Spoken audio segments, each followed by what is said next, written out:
구약 성경은 제가 누누이 말씀드리지만 신약과 구약의 차이가 있어요. 뭐냐면 구약은 그림이에요. 그림. 그러니까 한마디로 말 그림자가라고 보시면 돼요. 그림자.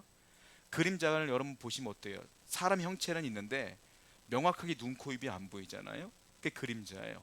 신약은 뭐냐면 그 그림자가 명확한 형체로 나타난 게 신약 성경이에요. 그러니까 구약은 똑같은 말이지만 희미해. 그러나 무슨 말인 줄 알겠어. 신약은 그 그림자가 이루어진 거야. 그러니까 구약에 늘 말하는 것은 예수님이 오셔서 우리를 용서해 주실 것이다, 구원할 것이다, 이걸 예언했다면 신약은 예수님이 직접 오신 거예요. 오셔갖고 실질적으로 그 사역을 하신 것이 신약이다, 이렇게 보시면 돼요. 오늘 말씀 우리가 민수기를 계속 강의를 하는데, 민수기를 여러분도 오늘 읽은 본문도 그렇지만 처음 본 분도 많으실 거예요. 성경을 보면 굉장히 유명한 말씀들은 귀에 익은데 이런 구약 성경 이런 얘기들은 굉장히 어려울 때가 많고 처음 보는 것 같고 어떻게 해석해야 될지 모를 때가 많아요. 그런데 제가 다시 말씀드리지만 구약 성경은 다 그림이야, 그림자야. 그런데 다 이 말씀과 신약과 그리고 현대를 사는 우리와 연결되어 있다는 것을 분명히 인지하고 읽으시면 다 이해가 된다라는 거예요.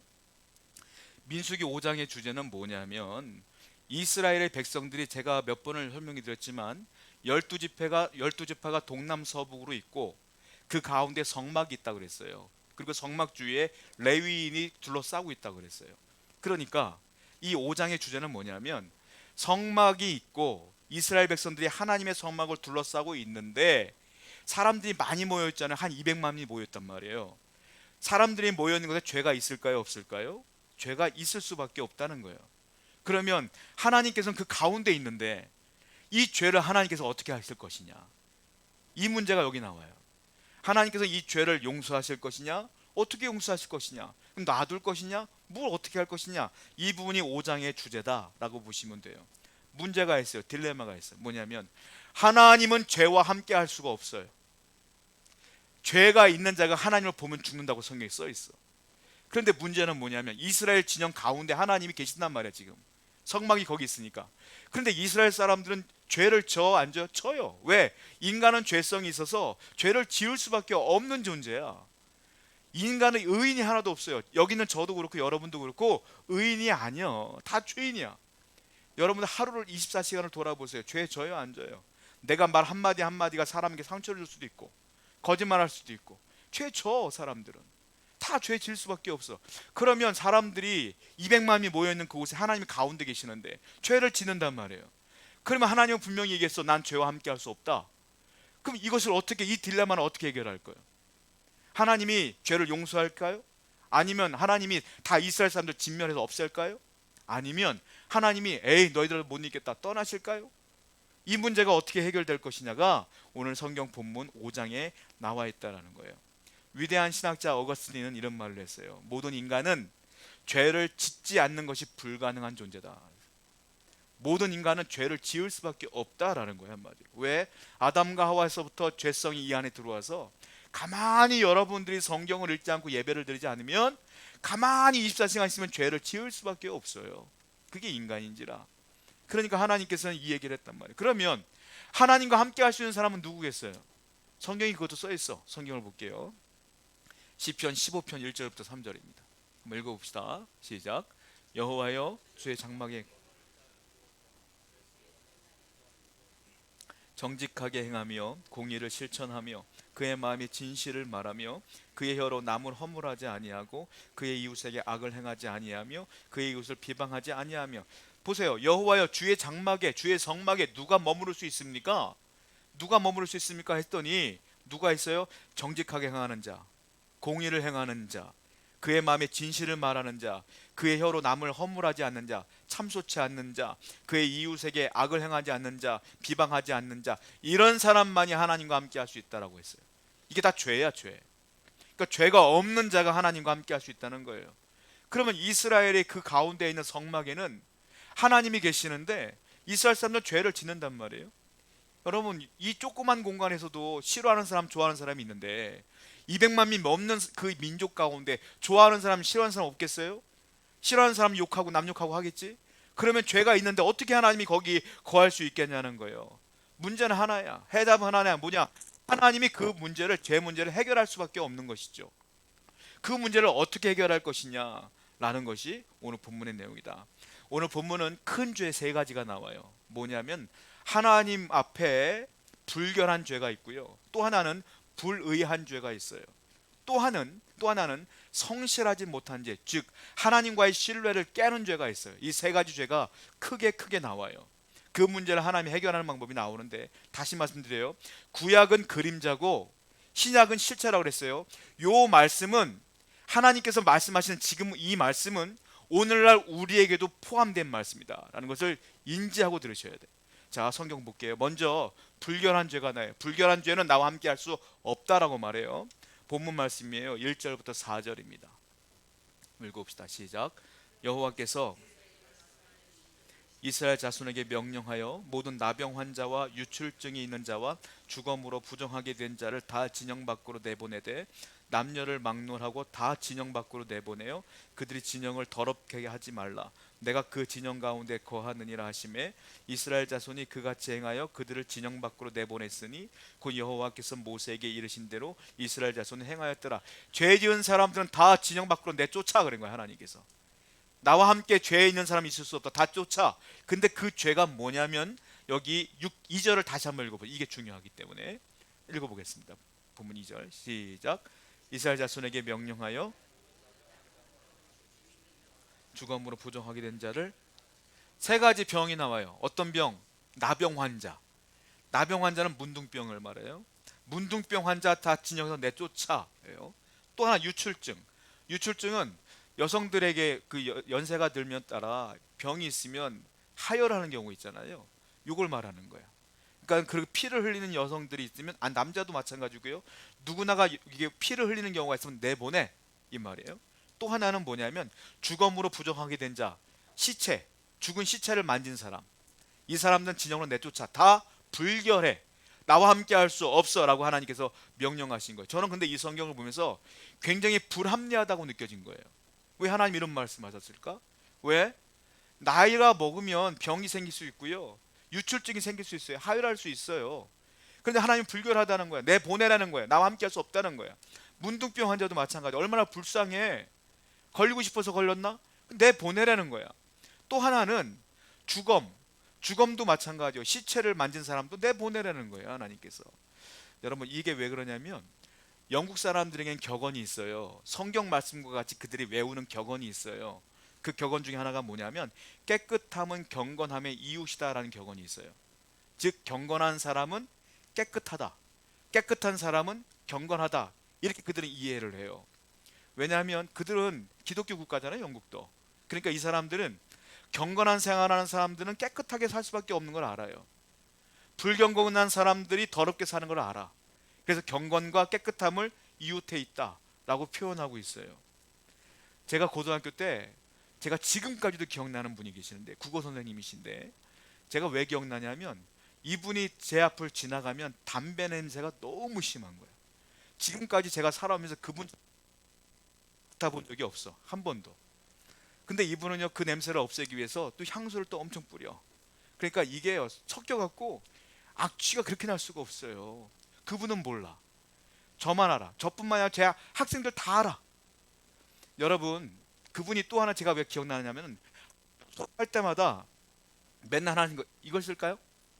예. 학교 수업할 때마다 맨날 기독교를 욕하는 거예요. 하나님을. 저는 이미 중학교 때부터 목사가 되기를 결심한 사람이기 때문에 너무 듣기가 거북해. 근데 국어 선생님이니까 들어야지 뭐. 대학을 가려면. 맨날 욕하는 거야. 그러니까 이분은 하나님을 싫어하고 교회를 싫어하니까 불경건한 사람이겠죠. 경건하지 않은 사람이겠죠. 하고 싶은 대로 하고 먹고 싶은 대로 먹고 살고 싶은 대로 사는 거야. 근데 그 옆에 가면 악취가 나. 여러분, 대부분이요, 경건한 사람들 앞에 가면 악취가 없어요. 왜? 절제하니까. 목사님들 옆에 가면 악취가 없어요. 좋은 냄새 날걸? 향수만 뿌리니까. 경건한 사람들에게는 악취가 없어. 근데 불경건한 사람들은 하고 싶은 대로 살기 때문에 몸에 이상이 오면 몸에서 악취가 날 수밖에 없고. 여러분, 우리나라는 마약 같은 거 암암내 먹지만 외국 같은 경우는 가지고 자유자재로 먹어. 그냥 파티 같은 데 가면 그냥 먹어. 그걸 먹으면 몸이 망가지면 악취가 날 수밖에 없어요. 전부 다.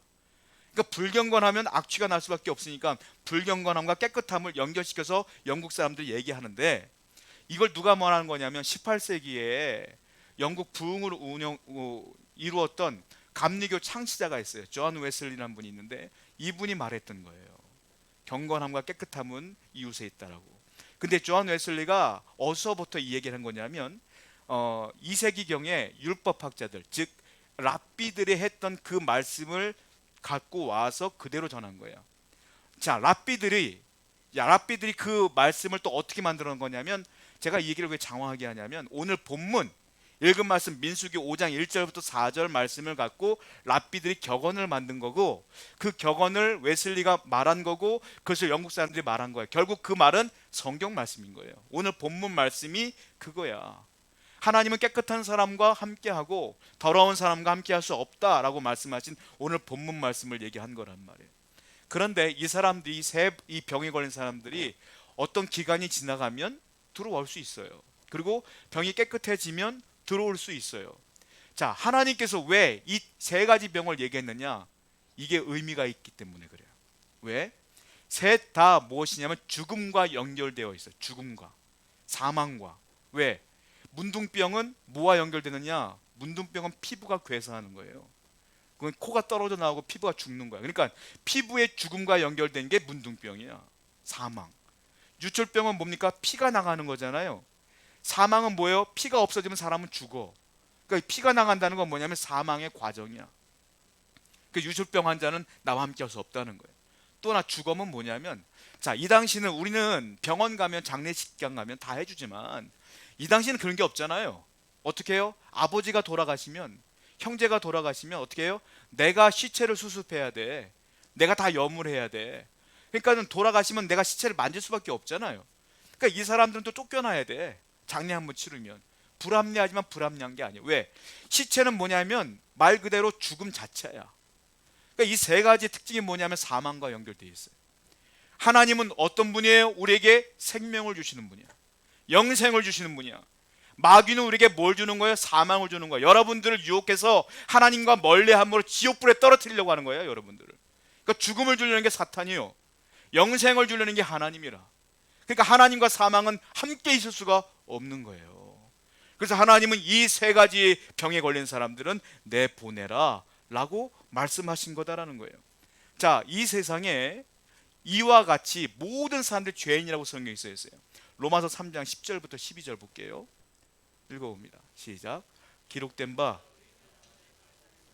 깨닫는 자도 없고 하나님을 찾는 자도 없고 다 치우쳐 함께 무익하게 되고 선을 행하는 자는 없나니 하나도 없다. 기록된 바 의인은 없나니 하나도 없다. 한 명도 없어요. 다 죄인이야. 그러니까 우리 모두가 다 사망과 연결되어 있는 죄인이라는 거예요. 저와 여러분들도 하나님 전에 있을 수가 없는 존재라는 거야. 우리도 유출병자처럼, 문둥병자처럼, 시체를 맞는 사람처럼 진 밖에 쫓겨나갈 수밖에 없는 사람들이 우리라는 거예요. 지금 그 얘기를 하나님께서 말씀하신다. 에베소서 2장 1절 말씀 보겠습니다. 그래서 이 문제가 해결이 필요한 거예요. 에베소서 2장 1절 볼게요. 없어요? 제가 읽어드리겠습니다. 에베소서 2장 1절. 그는 허물과 죄로 죽었던 너희를 살리셨도다. 우리는 이미 허물과 죄로 죽었어. 그런데 그분이 나를 살려서, 누구예요? 예수님이. 우리가 예수를 믿음으로 죽으면서 살아난 것처럼 이 구약의 사망과 연결된 사람들도 어떠한 이유로 인하여 회복되어야 된다는 거죠. 여러분, 성경을 보면 예수님께서, 신약 성경을 보면 병들을 많이 고치잖아요. 병자들을. 근데 여러분 그거 생각해 보셨어요? 유독 많이 고치는 병이 있어요. 어떤 병이에요? 문둥병. 어떤 병? 죽은 사람들 많이 살려. 나사로, 나인성의 과부의 아들. 그렇죠? 그리고 또 하나, 12년 동안 혈루증을 앓던 여인. 이게 왜 기록됐어요? 구약의 이 말씀과 똑같이 연결되는 거예요. 문둥병, 유출병, 사망. 하나님도 똑같은 말씀했고 예수님도 똑같은 사역을 한 거예요. 뭐야? 사망을 몰아내는 사역을 하신 거예요. 그러니까 이 구약과 신약과 지금 오늘날 우리와 똑같이 연결되는 것이다라는 거예요. 누가복음 5장 12절 말씀 볼까요? 읽어봅니다. 시작. 예수께서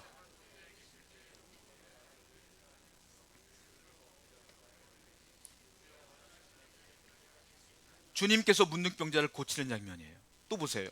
누가복음 5장 43절. 없어요? 예. 아, 8장 43절 시작. 이에 12년 동안 혈루증을 앓던 여인도 예수님께서 고쳐주셨어요. 또 누가복음 7장 11절입니다. 시작.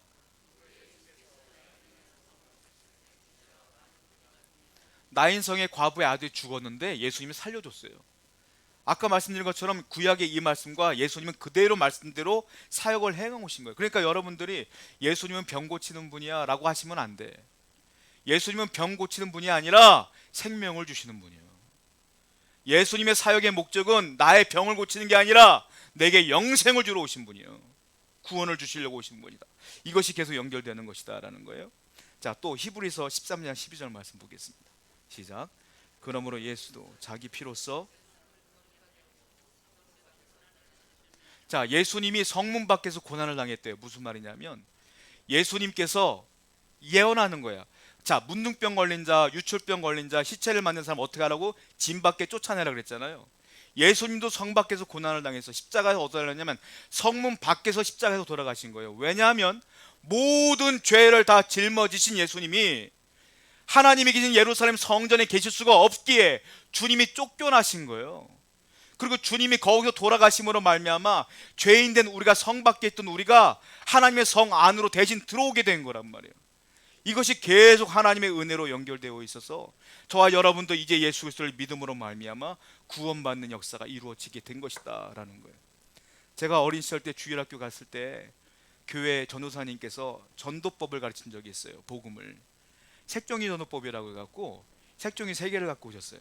하나는 검은색 색종이, 하나는 빨간색, 하나는 하얀색. 그리고 먼저 보여줘요. 검은색을 보여줘요. 이게 뭔지 아세요? 여러분들은 이렇게 시커먼 죄인들이에요. 이렇게 얘기해요. 그리고 또 빨간색을 보여줘요. 이게 뭔지 아세요? 예수님이 이 시커먼 죄를 대신 지시고 우리를 위해 피 흘렸었어요. 이게 보혈이에요. 그래요. 이 보혈을 믿는 사람은 어떻게 되는 줄 아세요? 하얀색 색종이를 보여줘. 이렇게 깨끗해진답니다. 이렇게 가르쳐줬거든요. 맞아요. 성경적이에요. 저와 여러분들은 하나님 전환 앞에 있을 수가 없는 죄인이야. 그런데 예수님이 대신 내 죄를 짊어지고 성 밖에서 돌아가셨어.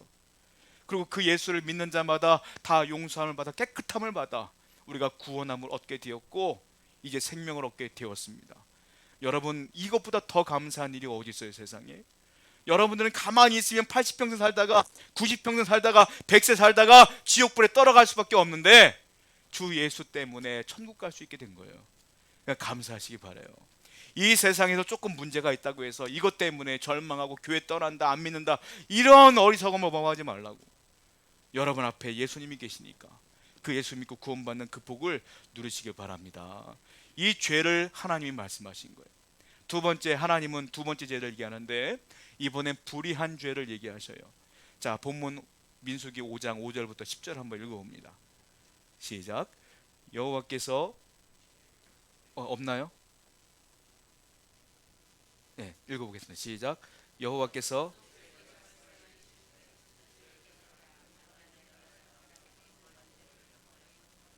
거역함을 죄를 지으면 그 지은 죄를 자복하고 그 죄값을 온전하게 갚되 5분의 1을 더하여 그가 죄를 지었던 그 사람에게 돌려줄 것이요 만일 죄값을 받을 만한 친척이 없으면 그 죄값을 여호와께 드려 제사장에게로 돌릴 것이니 이는 그를 위하여 속죄할 속죄의 순양과 함께 돌릴 것이니라. 이스라엘 자손이 거제로 제사장에 가져오는 모든 성물은 그의 것이 될 것이라. 각 사람이 구별한 물건은 그의 것이 되나니 누구든지 제사장에게 주는 것은 그의 것이 되느니라. 아멘. 여기서 중요한 게 뭐냐면 6절이 중요해요. 자, 6절 한 번만 다시 한번 읽어보겠습니다. 6절 없으면 시작.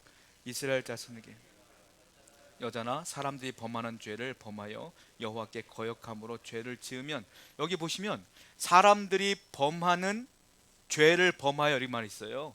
이 죄가 무엇이냐면 더 정확하게 해석하자면 사람들이 사람들에게 죄를 범하느냐예요. 그러니까 이 죄가 하나님께 죄를 범하면 그런 죄도 있지만 사람끼리 짓는 죄도 포함된다는 거예요.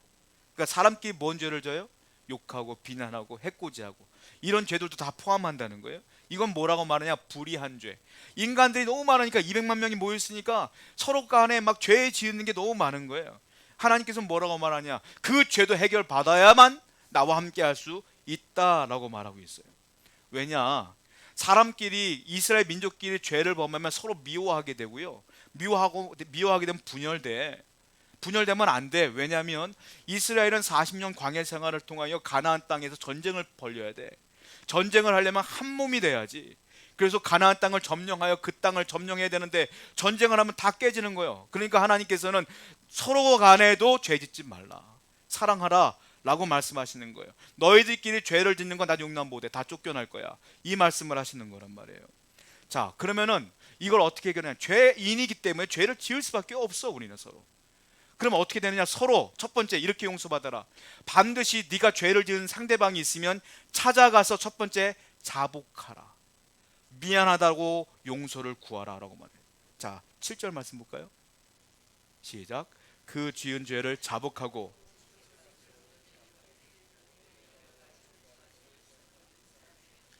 그 죄를 어떻게 하라고? 자복하라. 내가 미안하다고 자복하라는 거예요. 여러분, 그 영화 중에 유명한 영화가 있어요. 러브 스토리라는 영화가 있는데 그 영화의 대사 가운데에 아주 멋진 대사가 있습니다. 이런 대사가 있어요. 사랑은 상대방에게 미안하다고 말할 필요가 없는 것입니다. 기가 막히죠. 사랑은 상대방에게 미안하다는 말할 필요가 없는 거래요. 넌센스입니다. 잘못된 거예요. 미안하면 미안하다고 말해야지. 뭔 미안한데 미안하다는 말 아는 게 사랑이야. 멋있어 보이지만 아니요. 미안하다고 말해야 상대방도 마음이 풀리는 거예요. 여러분 혼자 하나님께 기도한다고 해서 하나님 용서해 주세요. 저 사람은 내가 하나님께 용서받은지 몰라. 모르는데 나 용서받았다고 나 혼자 기뻐하면 어떡해. 찾아가서 미안하다고 얘기를 해야지. 그 서로 간의 관계를 회복해야 될 거 아니에요. 하나님께서 너희들 서로 잘못을 했으면 반드시 찾아가서 자복하라. 용서를 구하라 상대방에게 라고 말씀하시는 거예요. 두 번째, 자복했으면 보상까지 해라 이렇게 말씀하세요. 또 7절 한번 읽어볼게요. 시작. 그 지은 죄를 자복하고 온전히 갚되 5분의 1을 더하여 그가 죄를 지었던 그 사람에게 자복했으면 어떻게 해요? 그 죄값을 온전히 갚아라. 온전히 갚는데 어떻게 갚냐면 5분의 1을 더해서 갚아라. 보상을 더하라는 거예요. 그리고 그거해서 그 사람에게 돌려줘라 이 말이에요. 여러분, 굉장히 법이 원시적이고 촌스럽습니까? 요즘 법과 현대법과는 보았을 때 굉장히 좀 옛날 법 같고 좀 그렇습니까? 아니에요. 이게 더 좋은 법이야. 왜냐하면 오늘날 사기꾼, 제가 몇 번을 얘기했지만 제가 군 생활을 교도소에서 했어요. 지금은 그 군대가 없어졌어. 자, 교도소에서 제가 그 범죄자를 지키는 역할을 했는데 2년 동안 소지라고 있어. 소지가 뭐냐면 그 사람들은 자유롭게 돌아다니면서 청소하는 사람들 소지라 그래. 그 소지가 있는데 그 중에 사기꾼들이 되게 많아요. 경범죄 진 사람도 많고. 제가 지키고 있으면 막 자꾸 말을 걸어 나한테. 담배 달라고 자꾸 말을 걸어. 나 담배 안 피워 해도 말 안 돼. 자꾸 담배 달라고 막 유혹해.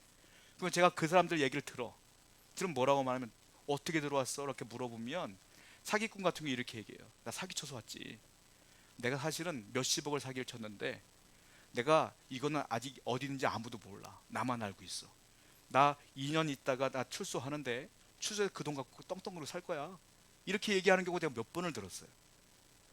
여러분, 사기를 치면 100억을 사기를 치면 우리나라 법이 그 사람에게 뭐 무기징역 때리지 않아요.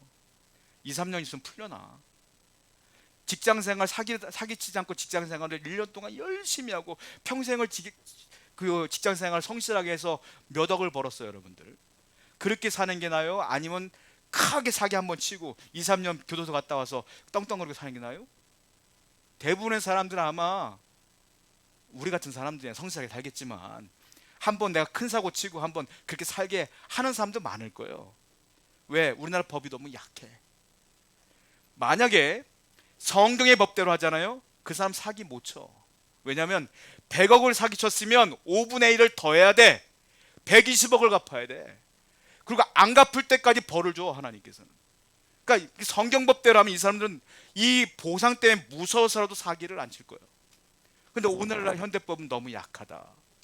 오히려 이렇기 때문에 많은 사람들이 범죄를 많이 하는 것이 아니냐. 그래서 많은 분들은 그래요. 오히려 율법의 법이 더 우월한 거 아니냐, 이렇게 표현할 때가 많아요. 하나님은 분명히 말씀하세요. 너희가 죄를 지었으면 반드시 자복해. 그리고 너희가 물질적인 손해를 끼쳤으면 반드시 갚아. 5분의 1을 더해서 갚아. 내가 그때까지 너 용서 안 해줄 거야. 하나님의 법이 그거예요. 그리고 하나님께서는 세 번째 뭐라고 말하냐면, 어떻게 용서받느냐면, 너희가 죄를 지었으면 양을 잡아다가 제사를 지내야 돼 라고 말씀하세요. 민수기 5장 7절부터 8절입니다.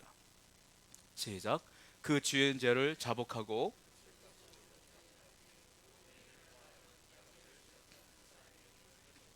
만일 그 죄값을 받을 만한 친척이 없으면 그 죄값을 여호와께 드려 제사장에게로 돌릴 것이니 이는 그를 위하여 속죄할 속죄. 반드시 자복하고 보상하고. 그런데 보상하려고 했더니 내가 지은 죄가 너무 옛날 일이야. 그 보상하려고 했더니 상대방이 죽었어. 없어. 그럼 어떻게 되느냐? 친척에게 갚어. 친척에도 없어요. 그러면 그 재물을 갖고 제사장에게 갖고 나와. 제사장에게 갚어. 나한테 드려. 하나님한테. 그래야 끝나. 하나님은 이렇게 철저하게 다 용서받으라고 하는 거예요. 거기다 순양까지 잡아서 제사함으로 하나님께까지도 용서함을 받으라는 거예요. 이렇게 철저하게 하나님은 용서를 받으라고 말씀하신다. 무슨 말이에요? 죄와 함께 할 수 없다라는 거 아니겠어요? 여러분들 제가 몇 번 말씀드리지만 죄인이야. 하나님께 용서받을 수가 없어. 그래서 하나님은 하나님의 사랑으로 용서해주고 싶지만 용서받을 수가 없기 때문에 하나님은 이 대가를 치른 거예요. 누구예요? 당신의 아들을 이 땅에 보내심으로 여러분 대신 죽게 한 거예요. 하나님은 반드시 죄에 대한 대가를 치르게 하신다. 경건한 사람은, 예수 믿는 사람은 그러므로 죄를 지어서는 안 돼요. 반드시 하나님이 여러분들의 죄를 기억하니까 언젠간 갚을 날이 와. 그때까지 그러니까 경건하게 살아야지. 내가 구원받았다고 해서 내 맘대로 살다가 천국 가면 돼요? 천국은 약속했으니까 하나님 데려가겠지. 그러나 이 땅에서 여러분들이 죄 짓고 살면 반드시 하나님은 가만히 있지 않으실 거예요. 경건하셔야 돼요. 그게 뭐예요? 성결한 삶, 성화의 삶. 오늘날 우리 그리스도인들은 그래서 이 땅에서 거룩하게 성결하게 살아야 된다는. 세 번째 하나님 죄를 얘기해요. 그 뭡니까? 하나님과 나와의 신실함을 깨는 죄는 용서할 수 없다라고 말씀하세요. 그건 굉장히 길어요. 11절부터 31절이기 때문에 읽지는 못하고요. 제가 조금씩 읽어볼게요.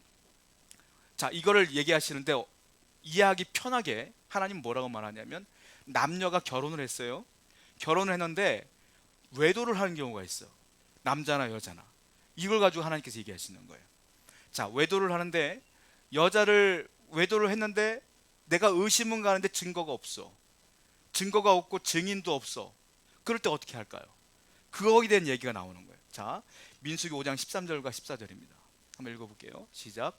한 남자가 그의 남편의 눈에 숨겨 드러나지 아니하였고 그 여자의 더러워진 일에 증인도 없고 그가 잡히지도 아니하였으니 그 남편이 의심이 생겨 그 아내를 의심하였는데 그의 아내가 더럽혀졌거나 또는 그 남편이 의심이 생겨 그 아내를 의심하였으나 그 아내가 더럽히지 아니하였든지.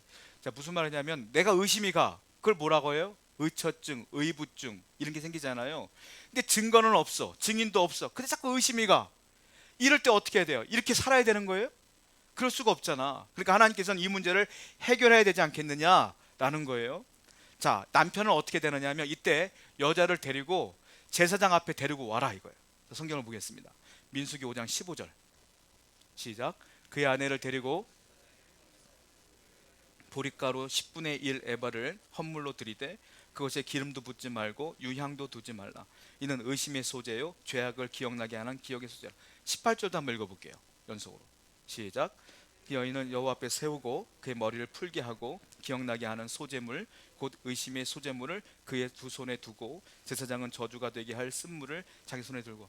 자, 의심이 되면 남편이 아내를 데리고 오라는 거야. 하나님 앞에 제사장 앞에 딱 세운 다음에 어떻게 하냐면 첫 번째 이 여자의 머리를 풀어야 돼. 여자는 이제 머리를 풀고 있고 그리고 여자의 두 손을 딱 내밀다 한 다음에 의심의 소재물이라는 게 있어요. 의심의 소재물을 거기다 딱 놓으래. 그게 뭐냐면 유향과 기름을 섞지 않은 보릿가루예요. 보릿가루를 놓는데 얼마냐면 10분의 1 에바. 이걸 지금으로 말하면 2.2리터 정도 돼요. 굉장히 무거워요. 그걸 2.2리터를 들고 있으라 그래. 여자한테 그렇게 말하라는 거예요. 그 다음에 어떻게 하냐면 세 번째로 제사장은 쓴물을 만들어. 쓴물을 어떻게 만드냐면 여호와의 성막 안에 바닥이 더러울 거 아니에요. 바닥에 먼지를 모아. 모은 다음에 성막 성 바깥에는 물두멍이 있어. 제사 지날 때 쓰는 물두멍이 있어요. 거기는 물을 뜬 다음에 그 먼지를 섞어. 그 먼지물이 되겠죠. 거기다가 제사장이 저주의 말을 두루마리에 써요. 저주의 말을 쓴 다음에 그 물에다 빨아. 그리고 그걸 건져내. 그 물이 얼마나 더럽겠어. 그 사람이 먹을 수 없는 물이 되겠죠. 그 더러운 물을 쓴물이라 그래. 그 쓴물을 어떻게 하냐면 제사장이 들고 있어. 그러니까 그 여인은, 의심받는 여인은 뭘 들고 있어요? 그 의심의 속죄물을 들고 있고, 제사장은 쓴물을 들고 있는 거예요. 여자는 머리를 풀고 있는 거예요. 그리고 제사장은 뭐라고 말하냐면 따라해 한 다음에 저주의 맹세를 하게 해요. 성경을 볼게요. 민수기 5장 21절 시작. 제사장이 그 여인에게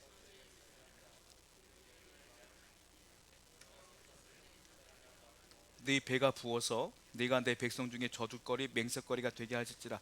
그럼 여자가 맹세를 해요. 그러면 만약에 이 여인이 정말로 외도를 한 거라면 어떤 일이 벌어지냐면 허벅지가 막 말라가, 그리고 갑자기 배가 불러올 것이다, 이런 얘기를 하는 거야. 저는 읽어보면서 이게 성경이 맞아? 할 정도로 눈이 휘둥그레졌어요. 이런 이야기가 나와 있는 거예요. 또 하나, 이 여인이 그런 일이 벌어지지 않고 그냥 정상적이다, 그러면 이 여인의 의심은 없어지는 거야. 하나님이 용서해 주신 거니까 데려가 살아, 이 말씀인 거거든요. 또 보세요. 민수기 5장 25절부터 26절 한번 읽어보겠습니다. 시작. 제사장이 먼저 그 소재물을 여호와 앞에 흔들고 제단으로 가지고 가서 그 여자에게 기억나게 하는 소재물로 제단 위에 불사르고 그 위에 여인에게 그 물을 마시.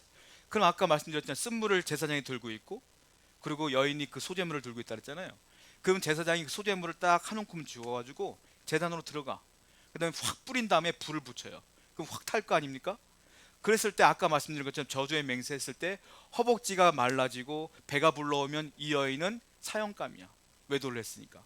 근데 아무 일 없으면 괜찮다는 거야. 너무 샤머니즘적인 것 같지 않아요? 말씀이. 그리고 너무 미신적인 것 같고 너무 이상하지 않아요? 성경 말씀치고는. 오늘날 현대 여성 신학자들이 이거 가지고 비난하고 비판해요. 뭐라고 말하냐면 여성의 인격을 이렇게 무시해도 되는군요, 하나님께서. 왜 여자를 이렇게 의심받는 여자, 불쌍한 여인을 데리고 와서 쓴물, 그 더러운 물을 먹이고 맹세하라고 그러고 공식 석상 앞에서 망시를 줄 수 있겠느냐 라고 하는 여성 신학자들이 있어요. 그건 무식해서 그래. 몰라서 그래. 하나님의 의도를 전혀 몰라서 그래. 왜 하나님이 이렇게 얘기하실까요? 여러분들 이해가 되세요? 왜 이렇게 하실까요? 하나님은 그 여인을 사랑하시니까 이렇게 하시는 거예요. 왜냐하면 이 당시 배경을 생각해 보셔야 돼요. 지금이야 여성 인권이 굉장히 높기 때문에 이런 일이면 고소당해요. 근데 이 당시에는 우리가 알다시피 민수기 수를 잴 때 여성의 수를 인구의 수에 넣었어요, 안 넣었어요? 안 넣었어. 여성은 인권 자체가 없었을 때야. 이 고대 사회는 여성은 물건 취급당했을 때야. 그래서 이방 민족은 어떻게 했냐면, 만약에 남자가 여자랑 살고 있는데 여자가 외도를 의심할 수가 있잖아요, 남자가. 그럼 어떻게 하냐면 이 여자가 바람 폈어 라고 말하면 여자가 아니라고 막 말해도 사람들은 남자 말만 믿었어. 그 자리에 돌로 쳐 죽였단 말이에요, 이 당시에는. 그리고 어떤 일이 있었냐면 이방 민족은 팔팔 끓는 기름 가마솥에 쇳덩어리를 넣어요. 그리고 쇠가 빨갛게 달아올 때까지 있어. 그래서 그걸 건져낸 다음에 외도를 의심받는 여인에게 잡아 그래. 그래서 이 여인이 그 쇳덩어리를 잡았을 때에 손이 안 되면 이 여자는 무죄요. 손이 되면 이 여자는 유죄야. 그럼 죽는 거야. 여러분, 팔팔 끓는 기름 속에서 나온 쇳덩이를 잡으면 어떤 사람이 안 될 수가 있겠어요? 그러니까 무조건 죽는 거야, 여자는. 그런 의심을 받으면. 근데 하나님은 이런 과정을 통해서 이 여인의 의심을 없애려고 하는 거예요. 하나님은 무죄 추정으로 이 얘기를 하시는 거예요. 이 여인을 살리기 위해서. 여러분, 내가 쓴물을 먹었다고 해서 허벅지가 간도지고 배가 불러오겠어요? 하나님은 이렇게 법을 만들어 놨기 때문에 이스라엘 남자나 여자는 이 법을 따라야 돼. 근데 이것을 한다고 해서 허벅지가 가늘어질 일은 없어. 그러니까 여인은 살 수가 있는 거지. 하나님의 사랑이 여기 드러나고 있는 거예요. 하나님은 어떻게든 여러분을 살리려고, 어떻게든 여러분 구원하려고, 용서해 주려고, 어떤 방법을 통해서 여러분에게 은혜를 끼치려고 하시는 분이 누구냐? 하나님이다. 여러분, 그냥 의심받고 죽는 게 낫겠어요? 복잡하지만 이렇게 해서 사는 게 낫겠어요? 사는 게 낫지. 여러분들 세상에서 마음먹고 살다가 죽는 게 낫겠어요? 아니면 주일날 힘들게 주일 앞에 나와서 예배하다 예수 믿다가 사는 게 낫겠어요? 사는 게 낫지. 영생 얻는 게 낫죠. 할렐루야. 그러니까 우리가 주 앞에 나와서 신앙을 갖고 있는 건 아니겠습니까? 이 얘기를, 이 외도에 대한 얘기를 21절에 관해서 굉장히 길게 설명하세요. 왜? 중요한 거기 때문에. 이거는 단순히 부부관계 얘기가 아니에요. 뭐냐? 하나님과 사람과의 문제예요. 우리가 뭐 했다? 우리가 외도했다 이거예요. 하나님이 그렇게 사랑하시는데 우리가 외도했다. 어디를? 다른 신을 섬겼다 그동안. 여러분 하나님 알기 전에는 삼신 할매한테 기도하면서 우리 아들 달라고 기도하지 않았어요? 절 같은 데 다니다가 보면 돌 같은 거 만지면서 아들 준다고 하니까 계속 만지고 다니지 않았어요? 하나님이 아닌 신들을 섬기지 않았나요? 점을 치고 구술하며 나에게 복을 달라고 구하지 않았어요? 그 모든 걸 하나님 다 알고 계시다고. 근데 하나님께서는 다 그 모든 걸 용서해 주겠다는 거예요. 지금 네가 예수 그리스도를 믿는다면 용서해 주겠다는 거예요. 우리는 하나만 하면 돼. 그 예수를 믿으면 돼요. 하나님 다 용서해 준다는 거예요. 자, 성경을 보겠습니다. 누가복음 22장 42절 시작. 이르시되